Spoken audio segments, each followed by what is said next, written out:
Salam alaikum, bienvenue tout le monde dans cette vidéo dans le cadre de correction de concours MP 2017, bien sûr concours tunisien.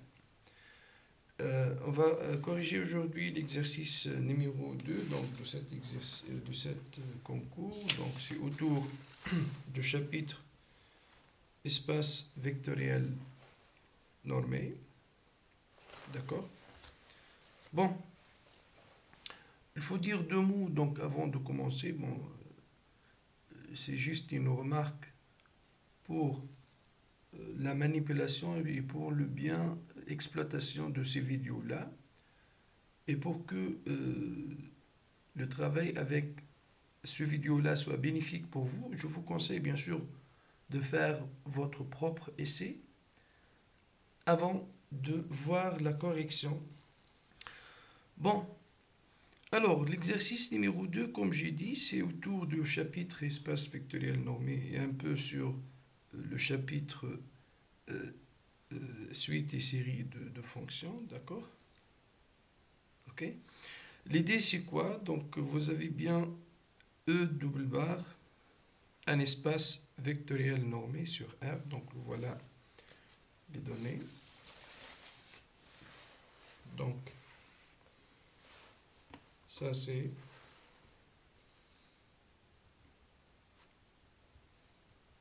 exercice numéro 2, concours MP 2017.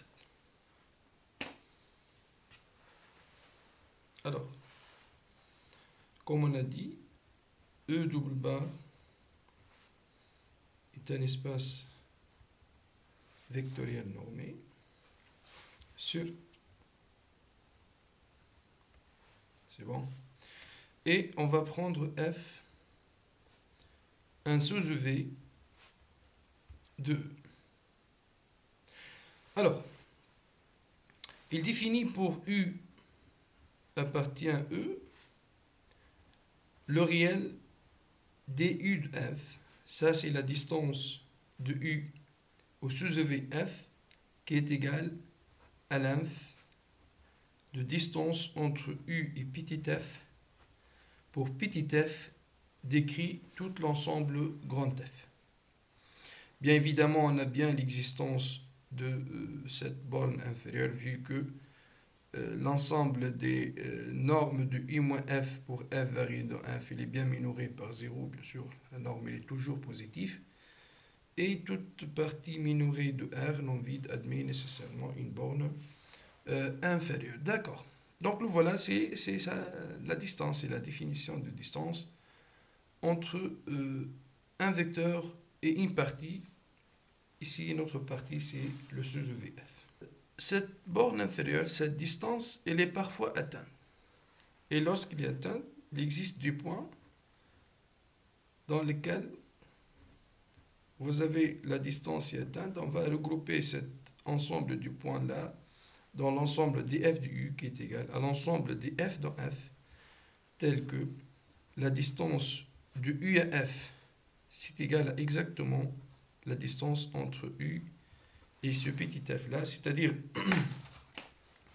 donc si vous voyez bien voir les choses, si vous voulez, bon, juste, donc si vous prenez un sous-EVF, c'est bon, et un soi-disant vecteur u, donc voilà la distance entre u et f, donc voilà, c'est le minimum entre les distances de u à n'importe quel petit f de f, le minimum, disons, donc l'inf, disons, ça existe, mais est-ce qu'il est atteint ou non à savoir, donc s'il est atteint, s'il existe un petit f dans lequel la distance entre u et grand F est égale à la distance entre u et f, c'est que le petit f, c'est un élément de df du u. D'accord. Commençons pour cela avec la première question. Donc, la première question, qu'est-ce qu'il a dit? Il prend un espace vectoriel particulier, l'espace E, c'est l'ensemble des fonctions continues de 0 à 1 valeur dans R. et le sous-EV de E qui est formé par les fonctions, voilà, les applications polynomiales sur 0,1. Ça va? La norme avec laquelle on va travailler, c'est la norme infinie. D'accord. Donc, ça c'est la première question. Comme on l'a dit, donc E c'est l'espace C de 0,1 à valeur dans R.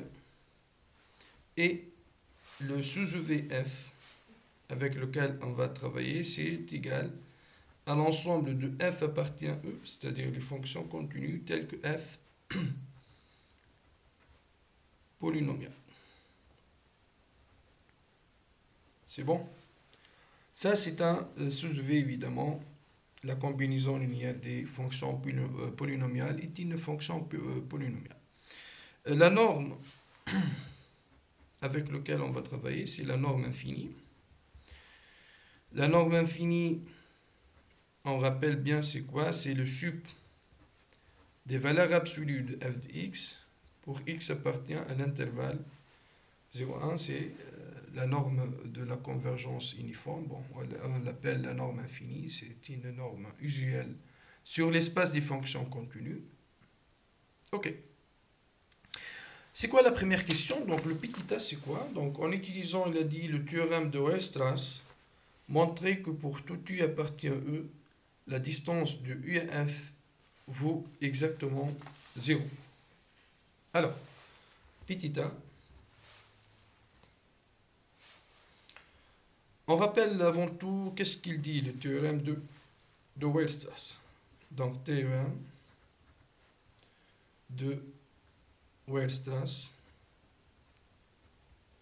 Bon, il dit tout simplement que toute application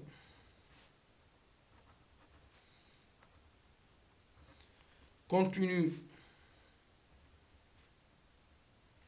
sur un segment est limite uniforme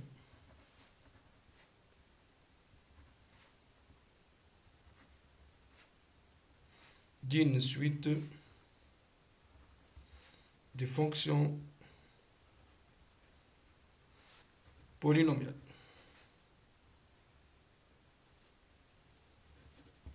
C'est bon. C'est-à-dire quoi? Donc, bien sûr, le théorème de Weierstrass, il est valable sur un segment, comme on a dit, hein, continue sur un segment. Et il nous donne bien que celle-ci, ça va être une limite d'une suite. Une suite de quel espace? Bien sûr, l'espace des fonctions polynomiales, le sous-EV f.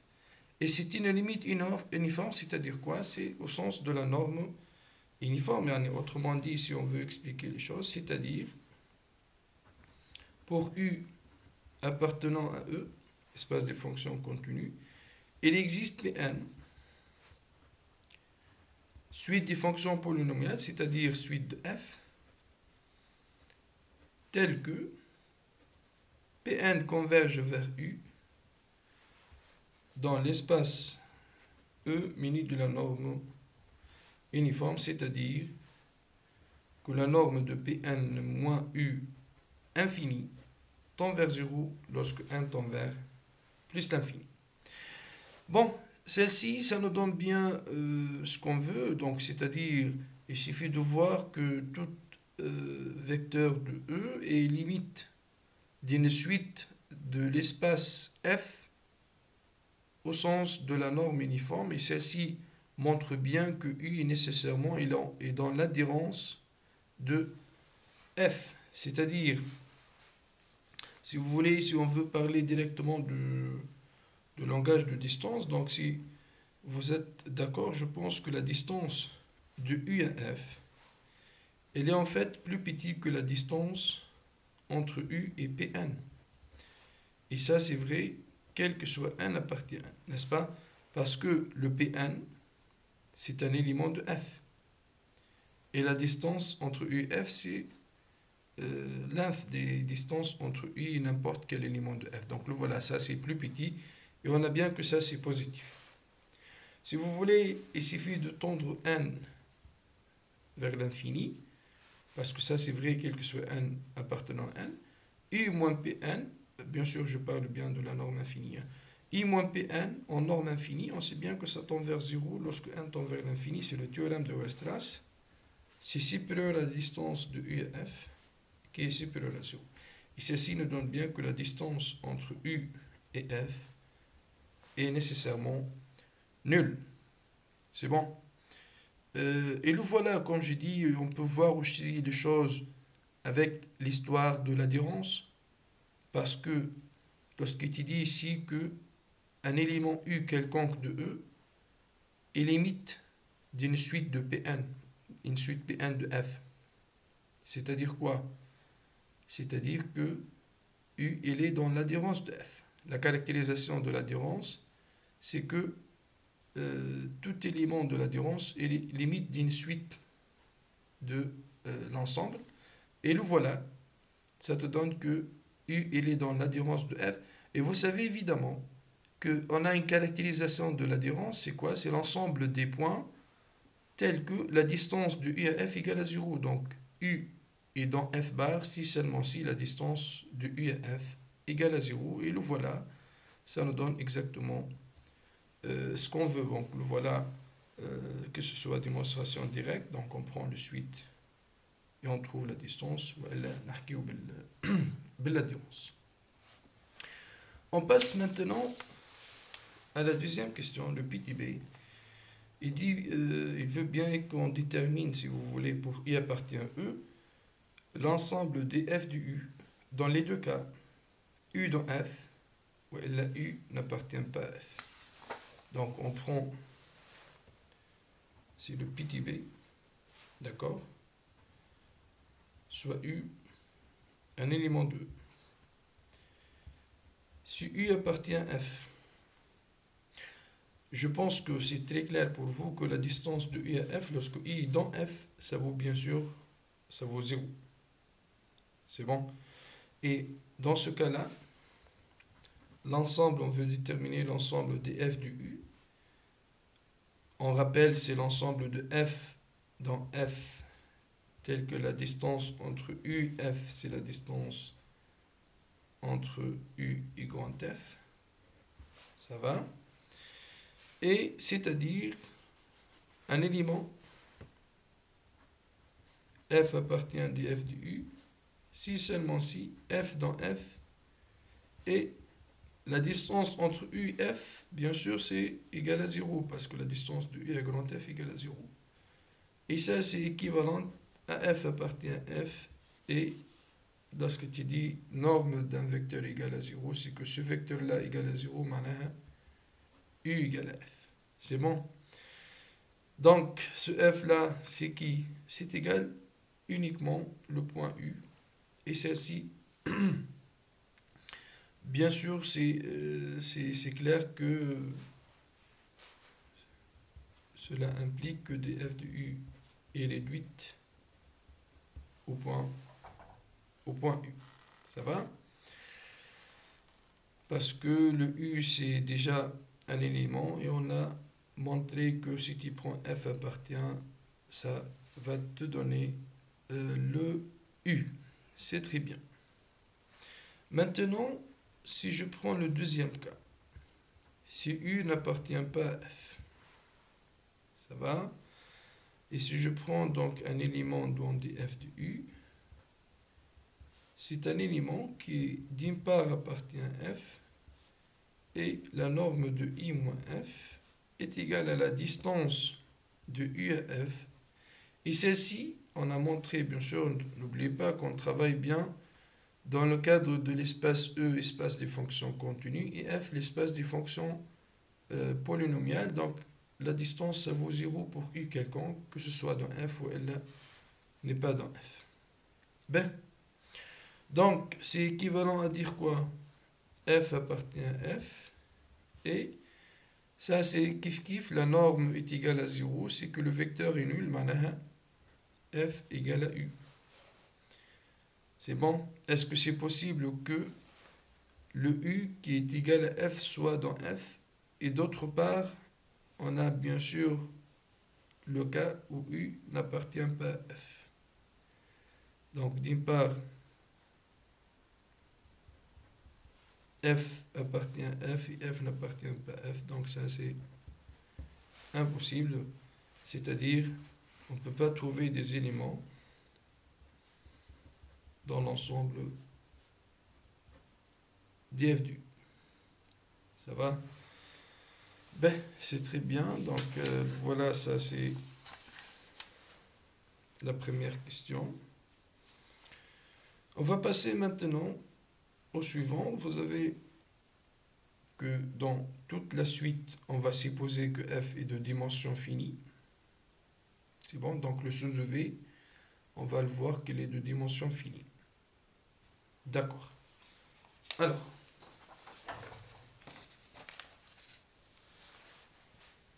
ça, c'est la deuxième question.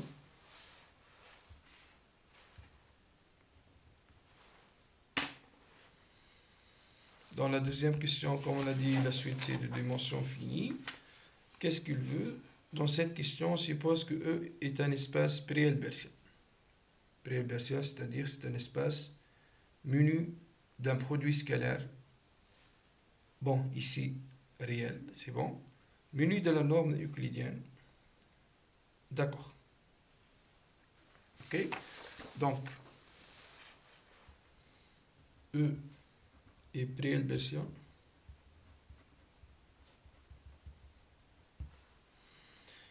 Avec menu de la norme 2, donc norme 2 d'un point, ça c'est la racine de f scalaire f, avec le produit scalaire, bien sûr, c'est le produit scalaire, c'est l'espace pré-hilbertien. Ok. Et on travaille avec un sous-EV f qui est de dimension finie. Ça, c'est les données, si vous voulez. D'accord. Alors, qu'est-ce qu'il veut? Il nous a demandé de quoi? De déterminer, pour tout U appartient à E, la distance entre U et F et l'ensemble df du U en fonction de PF du U. Et PF du U, c'est quoi? C'est le projeté orthogonal de U sur F. C'est quoi l'idée de projeté orthogonal? Donc ici, n'oubliez pas que lorsque je travaille donc avec un espace hilbertien, si je prends F, un sous-EV, le sous-EV qui est de dimension infinie pour nous, il existe bien sûr ce qu'on appelle le F orthogonal. C'est l'ensemble des vecteurs qui sont orthogonaux à F. Et le voilà, on sait bien que dans ce cadre-là, l'espace tout entier, c'est autre que la somme directe orthogonale entre F et F orthogonal. C'est-à-dire quoi? Pour U appartenant à E, il existe un unique couple U1, U2 qui appartient à F, croix F orthogonal, tel que U est égal à U1 plus I2. C'est bon? D'accord. Donc on a bien l'existence d'unicité, c'est pour cela on peut bien définir l'application qui a toute U associée, disons U1. U1 c'est quoi? Ça c'est le projeté orthogonal de U sur F. Donc c'est pour cela on va l'appeler, c'est comme si c'était une application, c'est le PF, le projeté orthogonal sur F de U. Ça c'est le U1. Et l'autre, le U2, c'est le projeté orthogonal sur F orthogonal de même vecteur U. C'est bon? Donc autrement dit, je peux bien écrire le U sous forme de PF du U, qui est le projeté orthogonal, plus l'autre c'est quoi? C'est U moins PF du U, celle-ci est dans F, et celle-ci c'est dans F orthogonal. Ça va? Et évidemment, c'est-à-dire ces deux vecteurs-là sont orthogonaux. Et voilà la particularité des espaces euclidiens. Je peux bien travailler avec la notion d'orthogonalité. Donc finalement, on a bien l'écriture de U sous cette forme-là. Notre but, c'est quoi? C'est de déterminer la distance entre U et F en fonction de PF du U. Bon, en fait, on rappelle, c'est quoi la distance de U et F? C'est le inf de distance entre I et petit f pour petit f décrit l'ensemble grand F. Est-ce que je peux comparer la distance entre U et F, c'est-à-dire la norme de U moins F, avec la distance entre U et ce projeté orthogonal, c'est-à-dire si je prends I moins F, bien sûr on utilise la norme 2, c'est-à-dire la norme euclidienne, ça c'est égal PF de U plus U moins PF de U, ça c'est le U, moins F. Ça va, je veux bien, comme j'ai dit, le comparer avec I moins PF de U. Ben, celle-ci c'est égal à quoi? On peut voir que je peux regrouper un élément de F qui est le PF de U moins F, ça et ça, plus U moins PF de U. Et U moins PF de U, c'est un élément de F orthogonal. Ça va?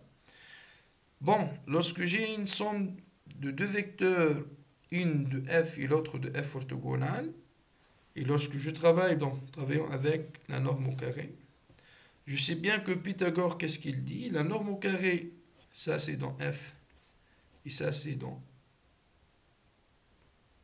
F orthogonale. Il dit bien Pythagore que quoi? La norme carrée de la somme, c'est égal à la somme des normes carrées. Donc ça, c'est égal PF de U moins F au carré plus norme de U moins PF de U au carré. Donc, comme je dis, c'est Pythagore. Et pourquoi? Parce que PF de U moins F est orthogonal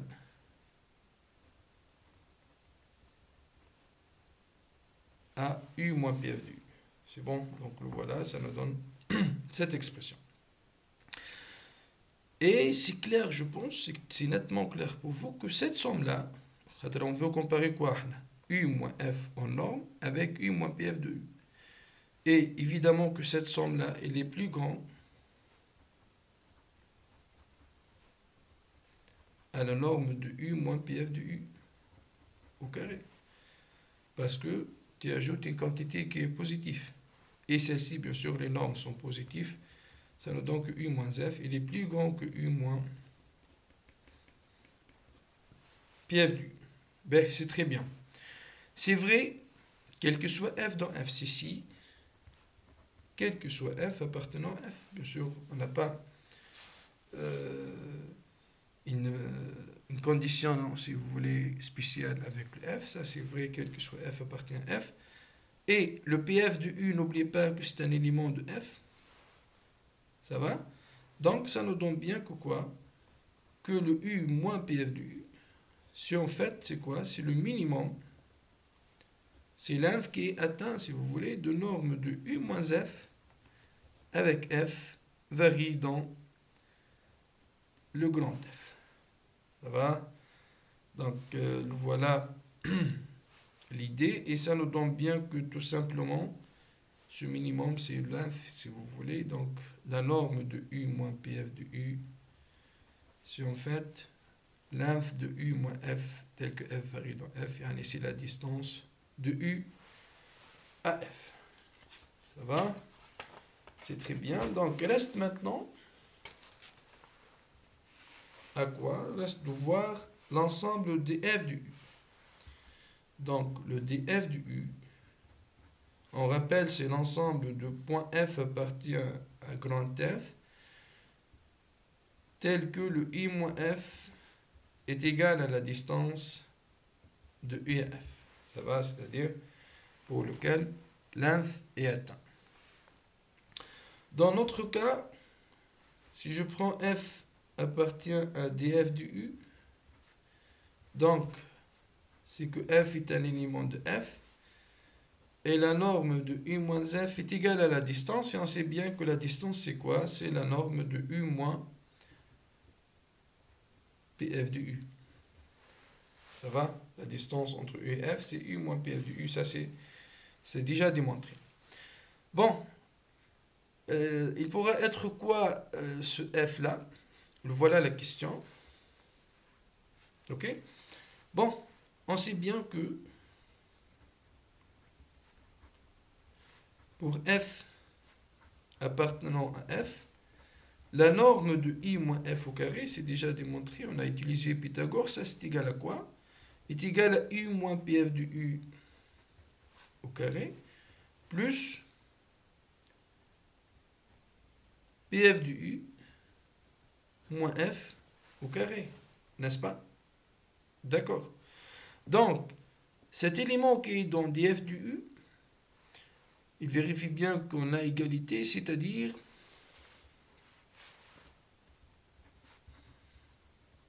pour f appartenant à df du u, qu'est-ce que tu as? U moins f au carré, c'est égal à i moins pf au carré. C'est bon? C'est-à-dire que cette expression-là est égale à 0. La norme de pf de u moins f au carré égale à 0.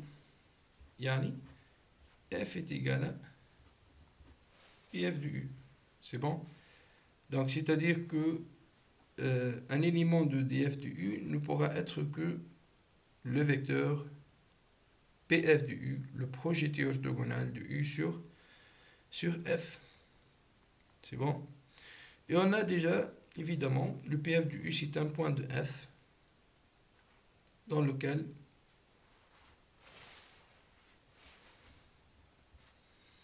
et on a bien que pf de u appartient à f et norme de u moins pf de u c'est égal à la distance de f. Donc voilà, ça te donne bien que l'ensemble df de u est réduite au point df de u. C'est bon?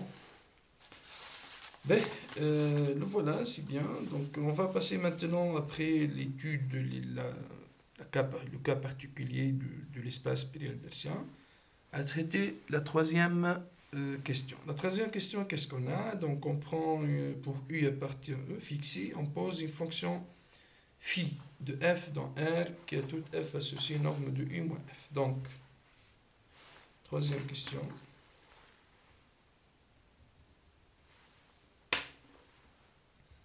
U est fixé dans E. L'application phi de E, bon, plutôt il est de f. L'application phi, c'est défini sur f. À valeur dans R qui a toute f associée la norme de u moins f. C'est bien. Alors, la première question, petit a, qu'est-ce qu'elle veut? Il nous a demandé de montrer que phi est continu. Donc, pourquoi cette application-là est continue? Donc, vous pouvez bien sûr penser à beaucoup d'idées, y compris la caractérisation séquentielle. Sinon, je ne sais pas, de voir que l'application qui est f associé moins f est continue. Parmi vous, il y a quelqu'un qui dit qu'il est continu parce qu'il est linéaire, et on sait bien que f est de dimension finie. Bon, ça c'est une idée. Mais même si f n'est pas de dimension finie, cette application reste toujours continue par la caractérisation par les suites. C'est comme si une fonction, car elle est lipschitzienne. Par exemple, donc toute application lipschitzienne, bien sûr, il est bien continu. J'ajoute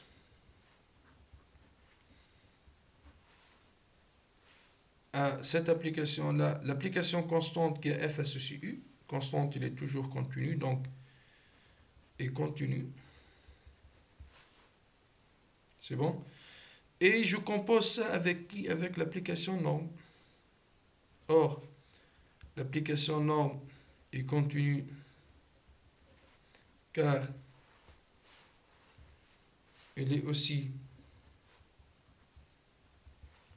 lipschitzienne. Donc finalement, phi est continu comme composé de deux applications continues. C'est bon? Ok, c'est bien. Donc ça nous donne bien la continuité pour l'application phi. La question suivante, c'est la question petit b.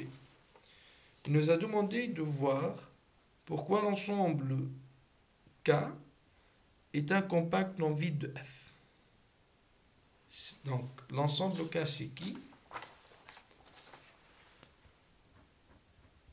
C'est l'ensemble de F appartenant à F tel que le phi de F est inférieur ou égal à la norme de U. Cet ensemble-là, pourquoi il est compact? De quoi? De l'espace F. Bien sûr, F est un espace de dimension finie. Et vous savez ici que pour montrer qu'une partie est compacte d'un espace de dimension finie, il suffit de montrer qu'elle est fermée, bornée. C'est bon? Donc, pourquoi elle est fermée? Donc, K, c'est clair qu'il est égal à phi moins 1 de quoi? De moins l'infini, norme de U. Parce que c'est égal à l'ensemble de F, tel que phi de F appartient à moins l'infini, norme de U. Donc, ça, c'est un fermé. Et phi, il est continu. L'image réciproque d'un fermé par une application continue est bien fermée. Reste à voir pourquoi il est borné. Bon, si tu prends F appartient à grand F, la norme de grand F, est-ce qu'elle est plus petite que quelque chose? Donc ça, c'est égal. Comment je peux voir les choses? Donc vous avez bien le F, vous pouvez le trancher le U et ajouter le U pour faire figurer le phi. C'est bon? Et ça, c'est plus petit que norme de F moins U plus norme de U. F moins I, c'est quoi? Ça, c'est phi de F. Mais phi de F, il est toujours plus petit que norme de U. N'est-ce pas? Plus norme de U. Donc, c'est 2 normes de U. C'est si vrai, quel que soit F appartenant à K.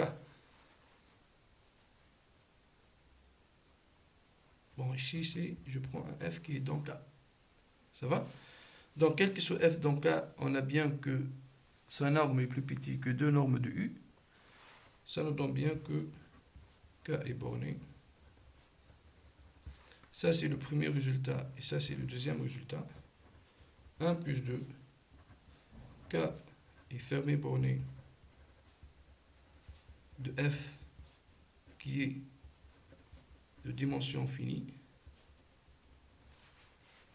Donc, K est compact. C'est bon?